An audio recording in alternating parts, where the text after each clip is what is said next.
আসসালামু আলাইকুম, welcome back Arifa's English classroom. প্রিয় নবম শ্রেণীর শিক্ষার্থীরা, আমরা অধ্যায় নাম্বার 7 এ ছিলাম। আজকে আমরা অধ্যায় নাম্বার 7 এর 7.3.2 এই অ্যাক্টিভিটি কাজটি করব। চলো আমরা দেখে নিই অ্যাক্টিভিটি তোমাদের নির্দেশনা কি আছে এবং কিভাবে কাজটি করতে হবে। Now read the following extracts of the historic 7th March speech and identify the language features that Bangabandhu used to inspire people. ঐতিহাসিক 7ই মার্চের ভাষণের নিম্নোক্ত অংশটি পড়ো এবং মানুষকে অনুপ্রাণিত করতে বঙ্গবন্ধু যেসব ভাষাগত বৈশিষ্ট্য ব্যবহার করেছেন তা খুঁজে বের করো। এক্সট্রাক্টস মানে হচ্ছে অংশ। এখানে 7ই মার্চের ঐতিহাসিক ভাষণের কিছু অংশ দেওয়া আছে, তোমরা এখান থেকে সেগুলো পড়ে তিনি কিভাবে মানুষকে অনুপ্রাণিত করেছিলেন, ভাষা ব্যবহার করেছিলেন সেটা খুঁজে বের করতে হবে। চলো ফার্স্টে আমরা সুন্দর করে বাংলা করে পড়ি, তারপরে বের করব। The 7th March speech is one of the best speeches delivered in world history. 7ই মার্চের ভাষণটি হচ্ছে বিশ্ব ইতিহাসের অন্যান্য ভাষণের মধ্যে অন্যতম ভাষণ। The greatest Bengali of all time, সর্বকালের সর্বশ্রেষ্ঠ বাঙালি, the father of the nation, জাতির পিতা, Bangabandhu Sheikh Mujibur Rahman called for our independence in his historic 7th March speech in 1971 in front of a sea of people in racecourse Maidan, Dhaka.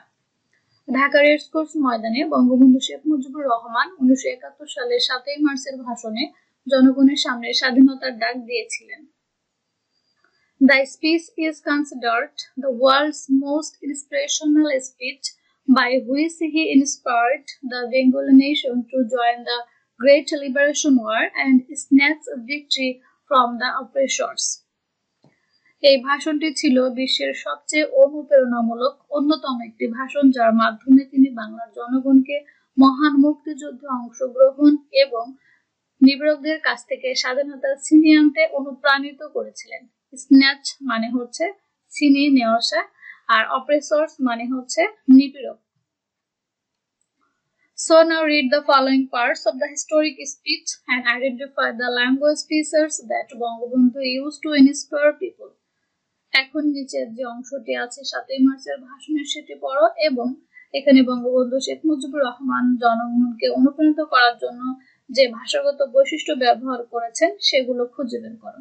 তোমরা সবাই ভাষণটি শুনেছো, এখানে সেই ভাষণটা অল্প একটু অংশ দেওয়া আছে, সেটি পড়ে তোমাদের সেই বাক্যগুলো খুঁজে বের করতে হবে যে কিভাবে তিনি জনগণকে অনুপ্রাণিত করেছিলেন। Bangabandhu started his speech by addressing people. Bangabandhu জনগণকে সম্বোধন করে তার বক্তব্য শুরু করেন বা তার ভাষণ শুরু করেন। অ্যাড্রেসিং মানে এখানে সম্বোধন করা। My brothers, ভাইরা আমার, I come before you today with a heart laden with sadness. আজ দুঃখ ভারাক্রান্ত মন নিয়ে আপনাদের সামনে হাজির হয়েছে। Laden মানে হচ্ছে ভারাক্রান্ত, আর sadness মানে দুঃখ। যেহেতু এটি ভাষণ, ওয়ার্ড বাই ওয়ার্ড মানে আসবে না, আমি তোমাদের কঠিন ওয়ার্ডগুলোর বাংলা জাস্ট বলে দিয়েছি বোঝার জন্য। You are aware of everything and know everything bit of happiness. আপনারা সবই জানেন এবং সবই বোঝেন। We have tried with our lives. আমরা আমাদের জীবন দিয়ে চেষ্টা করেছি। And yet the sadness remains that today in Dhaka, Chittagong, Khulna, Rajshahi and Rampur, the streets are shocked by the blood of my brothers. কিন্তু দুঃখের বিষয় আজ ঢাকা, চট্টগ্রাম, খুলনা, রাজশাহী এবং রংপুরের রাস্তা আমার ভাইয়ের রক্তে রঞ্জিত হয়েছে। শকড মানে পিচ্ছিল রক্ত, জমাট বাঁধা যে রক্ত সেটিকে বোঝায়। Again he said, তিনি আবার বলেন, what wrong have we committed? আমরা কি ভুল করেছিলাম?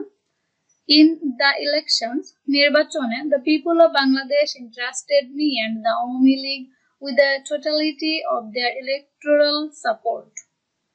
বাংলার মানুষ আমাকে এবং আওয়ামী লীগকে সমর্থন করেছে।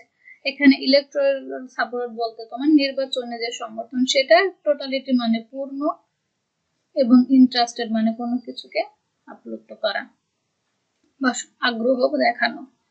In his speech, তার বক্তব্যে, he also talked about the history of Bengal. তিনি বাংলার যে ইতিহাস আছে সে কথা উল্লেখ করেছেন। He stated, তিনি উল্লেখ করেছেন, this history of the past 23 years has been one of the agonizing crisis of men and women. সেই ইতিহাস মানে হচ্ছে 23 বছরের সুদীর্ঘ নরনারীর মুমূর্ষ আর্তনাদের ইতিহাস। এখানে অ্যাগনিশিং মানে খুব মুমূর্ষ অবস্থা, আর ক্রাইসিস মানে হচ্ছে আর্তনাদ। The history of Bengal has been a history where the people of this land have made the streets and highways of this land crimson with their blood. বাংলার ইতিহাস মানে হচ্ছে অত্যাচারের ইতিহাস। বাংলার ইতিহাস মানে এদেশের মানুষের রক্ত দিয়ে রাজপথ রঞ্জিত করার ইতিহাস। ক্রিমসন মানে হচ্ছে লাল রক্ত। At one point he said, এক পর্যায়ে তিনি বলেন, I have spoken to him over telephone. আমি তার সঙ্গে টেলিফোনে কথা বলেছি। I told him, আমি তাকে বললাম, Mr. Yahya Khan, you are the president of Pakistan. জনাব ইয়াহিয়া খান, আপনি পাকিস্তানের president. Come be a witness to the inhumanity in which the people of my Bengal are being murdered. আপনি আসুন এবং দেখুন যে কিভাবে আমার মানুষের উপরে গুলি করা হচ্ছে। To the way in which the mothers of my land are being deprived of their sons. কিভাবে মায়ের কোল খালি করা হচ্ছে। I told him, আমি তাকে বললাম, Come see and dispense justice. আসুন দেখুন এবং তারপর বিচার করুন। We can also get his strong assertion when he pronounced. আমরা তার বক্তব্যে আরো দৃঢ়তা প্রকাশ দেখতে পাই যখন তিনি ঘোষণা করেন, I said on the 10th that Mujibur Rahman would not walk across the blood to take part in a roundtable conference. 10ই মার্চের যে গোল টেবিল কনফারেন্স হচ্ছিল, মুজিবুর রহমান সেখানে শহীদদের রক্তের উপরে পা দিয়ে বসবে না। You have called the assembly. Assembly call করেছে, but my demands must be met first. কিন্তু আমার চাওয়াটা প্রথমে পূরণ করতে হবে। Martial law must be withdrawn. সামরিক আইন তুলে নিতে হবে। All military personnel must be taken back to the barracks. সমস্ত মিলিটারি সৈন্যদের ব্যারাকে ফিরিয়ে নিতে হবে। এখানে মিলিটারি পার্সোনাল মানে হচ্ছে সৈন্য। He concluded his speech by saying, তিনি তার বক্তব্য এ বলে শেষ করেন, Be prepared with whatever you have. যা কিছু আছে তাই নিয়ে আপনারা প্রস্তুত হন। Remember, মনে রাখবা, having mastered the legion of sacrifice, রক্ত যখন দিয়েছি, we shall give more blood, রক্ত আরো দেব। The struggle this time is the struggle for independence. এবারের সংগ্রাম স্বাধীনতার সংগ্রাম, জয় বাংলা। এটা বলে তিনি তার বক্তব্যটা শেষ করেন। এখন তোমাদের কাজটি হচ্ছে, you can record your responses in the following grid. তুমি এই গ্রিডে তোমার উত্তরটাকে রেকর্ড করবে, সংরক্ষণ করবে। One is done for you. একটি তোমার জন্য করে দেওয়া হয়েছে। আমরা দেখেছি আমাদের নতুন কারিকুলামে প্রত্যেকটা অপশন একটি করে প্রায় দেওয়া থাকে, সেটি অনুযায়ী তোমার কাজ করতে হয়। সো আমরা দেখি দুটো এখানে কলাম আছে, কি দেওয়া আছে, the features of influential power language. প্রভাবশালী ভাষার যে বৈশিষ্ট্য আছে সেটা এই পাশে দিতে হবে, and example sentences from the speech. এবং ওই ভাষণ থেকে তুমি একটি এক্সাম্পল সেন্টেন্স দিয়ে সেটা তুমি ব্যাখ্যা করবে যে এই বৈশিষ্ট্যের সাথে কিভাবে সম্পর্কযুক্ত। আগের ভিডিওতে আমরা দেখেছিলাম ইনফ্লুয়েন্সিয়াল যে ভাষা ছিল তার বৈশিষ্ট্য ছিল 5টা, এখানে একটা দেওয়া আছে, তোমাদের আর 4টা সেখান থেকে আনতে হবে এবং 4টা উদাহরণ এখানে দিতে হবে। সো ফার্স্ট আমরা একটু ব্যাখ্যা করি। The use of addressing my people, my friends or my brothers to establish a feeling of friendliness. কখনো কারো সামনে my people, my friends, my brothers এগুলো বলে সম্বোধন করা হয় তাদের সম্পর্কে বন্ধুত্বটাকে আরো মজবুত করার জন্য। সেখানে Bangabandhu started his speech by addressing the people, my brothers. Bangabandhu Sheikh Mujibur Rahman এখানে তার ভাষণ তিনি জনগণকে my brothers, ভাইয়ের আমার বলে সম্বোধন করেছিলেন, and it helped him to reinforce his close relationship with the Bengali people. আর এটার মাধ্যমে তাকে সাহায্য করেছিল বাংলার মানুষের সাথে তার যে সম্পর্কটা আরো নিবিড় করতে এবং তাদেরকে পুনরায় শক্তি প্রদান করতে। This addressing contributed a lot to creating a relationship of trust and hope. আর এইটাই বলাটাই কিন্তু ভালোবাসা এবং বিশ্বাসের যে একটা সম্পর্ক থাকে তৈরি হয়, সেটি তৈরি হয়েছিল। And it made the people inspired to cherish the dream of an independent country. আর এটাই তৈরি করেছিল মানুষের মাঝে যে বাংলাকে স্বাধীন করতে হবে এবং তাদের বহুদিনের স্বপ্নকে পূরণ করতে হবে। এখন আর যে 4টা বৈশিষ্ট্য আছে সেই 4টা বৈশিষ্ট্য আমরা এখানে নিয়ে আসবো একে একে, এবং এই পাশে আমরা একটু করে স্পিচ থেকে উদাহরণ দেব। চলো আমরা দেখে নিই। So number 2, using interrogatives like asking the listener leader question to establish their acceptance. এখানে ইন্টারোগেটিভ সেন্টেন্সটা ব্যবহার করা হয়ে থাকে যে পাঠকদের বা যারা শোনে তাদেরকে তাদের অ্যাকসেপ্টেন্সটা, তাদের গ্রহণযোগ্যতাটা প্রতিষ্ঠা করার জন্য। আমরা দেখি এখানে স্পিচে কি ছিল, আমরা দেখেছিলাম কি সেন্টেন্স ছিল যে what wrong have we committed, যে আমাদের কি ভুল ছিল, এটা কিন্তু interrogative sentence. Here Bangabandhu asked this question to establish his logical acceptance. তিনি জনগণের সামনে এই কোশ্চেনটা করে তার যে যৌক্তিক একটা গ্রহণযোগ্যতা ছিল সেটা তিনি প্রকাশ করেছিলেন বা প্রতিষ্ঠা করেছিলেন। Next number 3, the use of first person plural pronouns. আমরা দেখেছিলাম যে ইনফ্লুয়েন্সিয়াল ল্যাঙ্গুয়েজের একটা বৈশিষ্ট্য ছিল যে ফার্স্ট পারসন প্রোনাউন ব্যবহার করা থাকবে। সেখানে আমরা দেখতে পেয়েছি স্পিচের মধ্যে যে বঙ্গবন্ধু শেখ মুজিব বলেছেন we shall give more blood, আমরা আরো রক্ত দেব। হিয়ার হি ইউজড, তিনি এখানে ব্যবহার করেছেন we to gain the confidence of the Bengali to sacrifice their life. বাংলার মানুষের যে কনফিডেন্স, আত্মবিশ্বাস আছে, এটা অর্জন করেছেন এবং তিনি তাদেরকে তাদের জীবনকে স্যাক্রিফাইস করার জন্য কিন্তু এর মাধ্যমে অনুপ্রাণিত করেছেন। Next number 4, imperative verbs. আমরা জানি যে আরেকটি বৈশিষ্ট্য ছিল যে ইম্পারেটিভ ভার্বের ব্যবহার থাকবে। এখানে আমরা দেখেছিলাম স্পিচে যে be prepared with whatever you have, তো তোমাদের যা আছে সেটা নিয়ে তোমরা প্রস্তুত হও। Here he used imperative verb to persuade his people to support him. আর এর মাধ্যমে তিনি তার জনগণকে কি করেছেন, বোঝাতে চেয়েছেন যে তারা যেন তাকে পূর্ণ সমর্থন করেন, and give strength to his people. আর এর মাধ্যমে কিন্তু তার জনগণকে তিনি শক্তি দিয়েছেন বা শক্তি জুগিয়েছেন। Next number 5, people present opinions as facts. আমরা 5 নম্বর বৈশিষ্ট্য দেখেছিলাম যে জনগণ তার মতামতের মাধ্যমেও কিন্তু অন্যকে বোঝাতে পারে বা অন্যকে প্রভাবিত করতে পারে। সেখানে দেখি কিভাবে Bangabandhu said the struggle this time is the struggle for independence, এবারে সংগ্রাম স্বাধীনতার সংগ্রাম। জয় বাংলা, তিনি এটা বলেছিলেন। Here he expressed his opinion and persuaded people to work together. তিনি এটার মাধ্যমে জনগণকে একসঙ্গে কাজ করার জন্য অনুপ্রাণিত করেছিলেন। সো আমরা এখানে 5টি বৈশিষ্ট্য দেখলাম যে কিভাবে ভাষাকে ইনফ্লুয়েন্সিয়াল করা যায়, পাওয়ারটাকে ব্যবহার করা যায় এবং জনগণ উন্নত করার জন্য আমরা সেন্টেন্সগুলো খুঁজে বের করলাম। এখন আমরা নিচে একটি টেক্সট আছে সেটি দেখব যে 7.3.3। এখানে now read the following note to know how you can neutralize the power hierarchy associated with language. Power hierarchy তোমাকে বুঝতে হবে। এখানে পাওয়ার হায়ারার্কি মানে হচ্ছে ভাষার যে একটা অনুক্রম থাকে যে তুমি কিভাবে একটি ভাষাকে নিউট্রালাইজ করবে। নিউট্রালাইজ মানে হচ্ছে নিরপেক্ষ করা, ভাষাটাকে তুমি কিভাবে নিরপেক্ষ করবে বা গণতান্ত্রিক করবে, এই ব্যবহার সম্পর্কে কিছু এখানে তথ্য দেওয়া আছে। রিডিং করে এটা তোমাকে বুঝতে হবে, তারপরে টেক্সটে তোমাকে কাজ করতে হবে।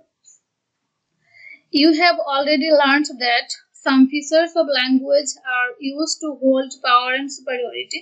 তুমি ইতিমধ্যে জেনেছো যে ভাষার কিছু ব্যবহার আমরা লক্ষ্য করেছি যার মাধ্যমে ক্ষমতা এবং শ্রেষ্ঠত্ব ধরে রাখা যায়।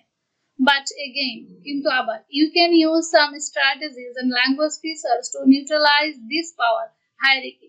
এবং তুমি আরো কিছু কৌশল দেখেছো যে এই ভাষাগত বৈশিষ্ট্যগুলোই কিন্তু আবার নিরপেক্ষ করে ভাষাকে তার অনুক্রম অনুযায়ী। And make a friendly and democratic environment during the conversations. এবং কথোপকথনের সময় সেই পরিবেশটাকে গণতান্ত্রিক এবং বন্ধুসুলভ তৈরি করতে সাহায্য করে। তো নিশ্চয় তাহলে বুঝতে পারছো তোমাদের কাজটাকে। আমরা জানি যে একটা ভাষা কিন্তু পাওয়ার মানে ক্ষমতা এবং সুপারিয়রিটি শ্রেষ্ঠত্ব ধরে রাখে, বাট এই ভাষাটাকেই কিন্তু আবার কিছু বৈশিষ্ট্য আছে যেটা ব্যবহার করলে ভাষাটাকে নিউট্রালাইজ করা যায়, নিরপেক্ষ করা যায় এবং অন্যর কাছে সেটা ফ্রেন্ডলি হয় এবং সেই পরিবেশ কিন্তু গণতান্ত্রিক হয়। সো এইটা আমরা এখানে দেখবো যে কয়েকটি বিষয় দেওয়া আছে। Let's explore some ways to do that. এই ক্ষেত্রে কিছু বিষয় আছে যেগুলো আমরা লক্ষ্য করব। Firstly, when you engage in a conversation, তুমি যখন কোনো কথোপকথনে জড়িত হবে, always remember, সবসময় মনে রাখবে, it is a two-way communication. এটা হচ্ছে দ্বিমুখী যোগাযোগ ব্যবস্থা. You have to be open and make space for your partner to share his or her thoughts and ideas about a topic. তোমাকে ওই বিষয়ের উপরে তোমার পার্টনারকে কথা বলার জন্য খোলাখুলি এবং একটু খোলামেলা জায়গা তোমাকে শেয়ার করতে হবে বা তাকে শেয়ার করতে দিতে হবে। Next number 2, to neutralise power hierarchy during conversation. কথোপকথনের সময় ক্ষমতার অনুক্রমটা নিউট্রালাইজ বা নিরপেক্ষ করতে হলে always agree to disagree and show respect for your partner's opinion. সবসময় তোমার পার্টনারের যে মতামত আছে সেটাকে সম্মান প্রদর্শন করতে হবে এবং তার সাথে এগ্রিও হতে পারে, ডিসএগ্রিও হতে পারে। If you have different opinions, তোমার যদি কোনো ভিন্ন মতামত থাকে, share your opinions politely using modal verbs. তুমি মোডাল ভার্ব ব্যবহার করে তোমার অপিনিয়নটা ভদ্রতার সাথে শেয়ার করতে পারো। এখানে কিন্তু খুবই গুরুত্বপূর্ণ কথা বলছে, যেগুলো জাস্ট বইয়ের পাতা না, আমাদের বাস্তব জীবনেও কিন্তু মোস্ট ইম্পর্টেন্ট, যে তুমি কিভাবে একজন মানুষের সঙ্গে কথোপকথন করবে। ফর এক্সাম্পল, উদাহরণস্বরূপ, ইউ ক্যান সে, তুমি বলতে পারো, could you please reconsider your thoughts on the topic. তুমি কি এই বিষয়ের উপরে তোমার চিন্তা ভাবনাটা পূর্ণ বিবেচনা করে দেখতে পারো। Number C, don't interrupt when someone is talking.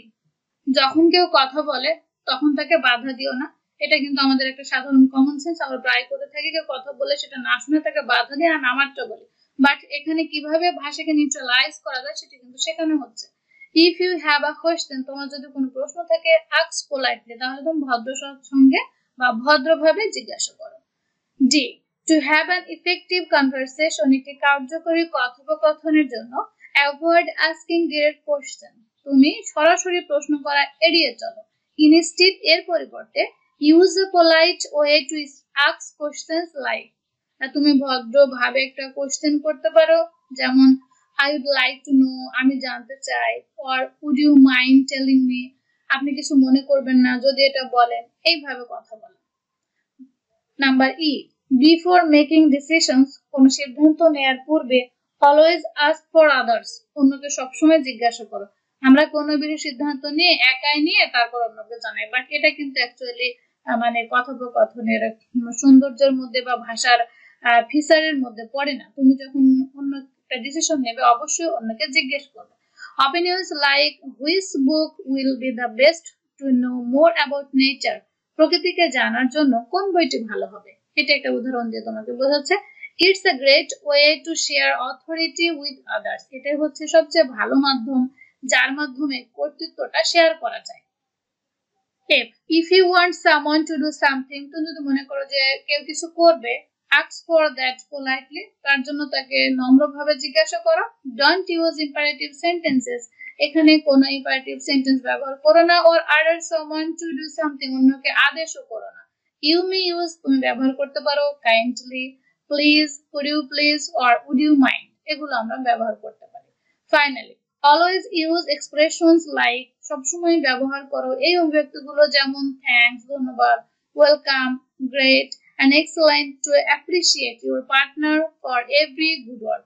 তোমার পার্টনারের প্রত্যেকটি ভালো কাজের জন্য তাকে তুমি এই বাক্যগুলো বলে প্রশংসা করো। এগুলো ছিল একটি ভাষাকে তুমি কিভাবে নিউট্রালাইজ করবে। তোমরা খেয়াল করো বিষয়টা, তোমাদের এই অধ্যায়টা কিন্তু ভাষাকে নিয়ে, যে একটি ভাষা যেমন মানুষের ক্ষমতা এবং শ্রেষ্ঠত্ব ধরে রাখে, কিন্তু ওই ভাষারই আবার কিছু কিছু কথা আছে যেগুলো বললে কিন্তু ভাষাটা নিউট্রালাইজ হয়ে যায়, নিরপেক্ষ হয়ে যায়, যেগুলো আমরা এখানে বিস্তারিত দেখলাম। নেক্সট ক্লাসে আমি আরো একটি টেক্সট আছে সেটা নিয়ে আসবো। আজকে এখানে শেষ করছি, সবাই ভালো থেকো, আসসালামু আলাইকুম।